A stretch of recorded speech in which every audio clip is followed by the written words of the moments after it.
Hello again. This is a pop in the life. We're here at home with mom, just casually, hanging around with Vergola. Just you know, with mom here.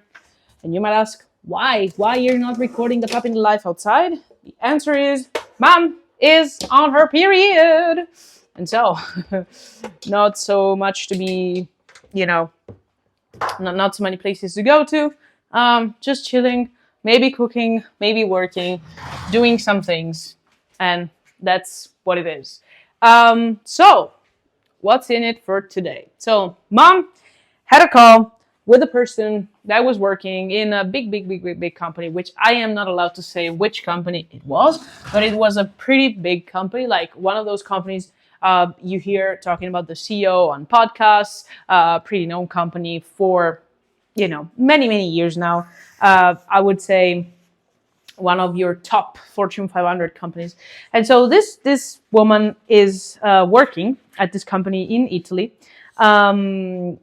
In one of the C-level places, and mom was actually talking with this person during a networking session.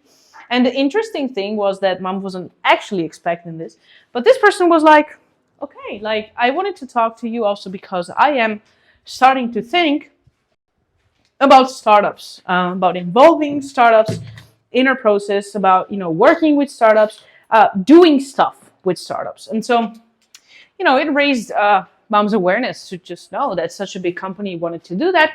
And she also pointed out that company is already doing that in other countries, but is not doing that in Italy quite yet. So it was pretty interesting. But what it came about to is that mom just said, the important thing about it, and I think that's something we tend to just overlook, is that you can work with startups, but beware that startups will be lured into working with you without you even trying, because it's quite hard for startups to find good partners, such big piles of money without actually asking to investors.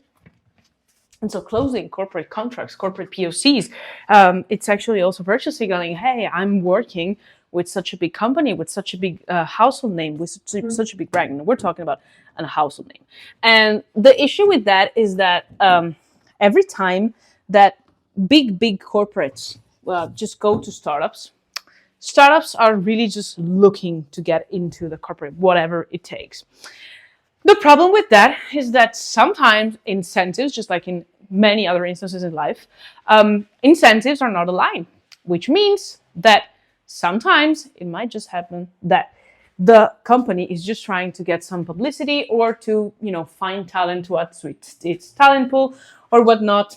And so it's kind of hard when, reality hits you in the face that maybe as a startup, you thought you had more chances to close a contract. You thought you had other options. You thought that the company was actually serious about working with you. And sometimes it's actually not true. And I don't mean to razz with, potential also future clients of Brandplane and in general of moms. I wanted to say that sometimes it is what happens. And since sometimes this actually is what happens, you might just be aware of that. And if you're listening from a corporate perspective, you might just want to avoid it because it's not fun. It's not good. It's not something that you're helping people with.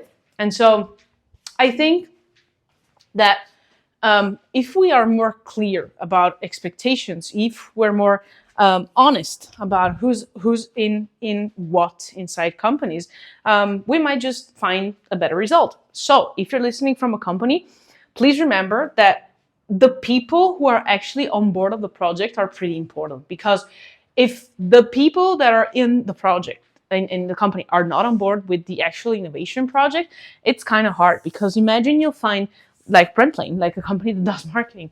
and you introduce them to your marketing team, and the marketing team simply doesn't care or just hasn't got the structure to accept the fact that they might just need some technology around the marketing space, and then it's bad. It's very bad. And so if you think about it, the actual truth of that is that, to be honest, there is no way for you to just change the narrative. It's just don't get yourself too into a project if you see that it doesn't have clear goals and clear paths and clear objectives and clear relationship with startups as well, in real like rules of engagement. Okay. And the other thing I want to say is, if you're a startup, please bear in mind that you will find lots and lots of occasions like that.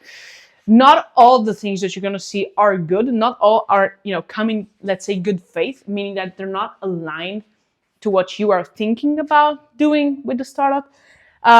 So yeah, I mean, please don't fall for such traps. Like, please be very, very clear in what you're expecting. Please understand that there is a way for you to see things before they happen in such cases, and as the more you go, the best it is. And also, this is a message of hope. Please align your incentives, at least for the innovation side of that. I get it. It's very hard for you to just think about just thinking as a startup, and for a founder thinking as a corporate. But you both have the same goal: to innovate stuff, to better processes, to create something good, to make good for the world. Whatever it is, you have the same goal. Please take that into consideration a bit more when you try and work out stuff together. Let's try and go beyond branding. Let's try and go beyond everything else, and I'm sure you will find a better path to it. Also, another thing, please, startups, bear in mind, corporates have huge time delays compared to you.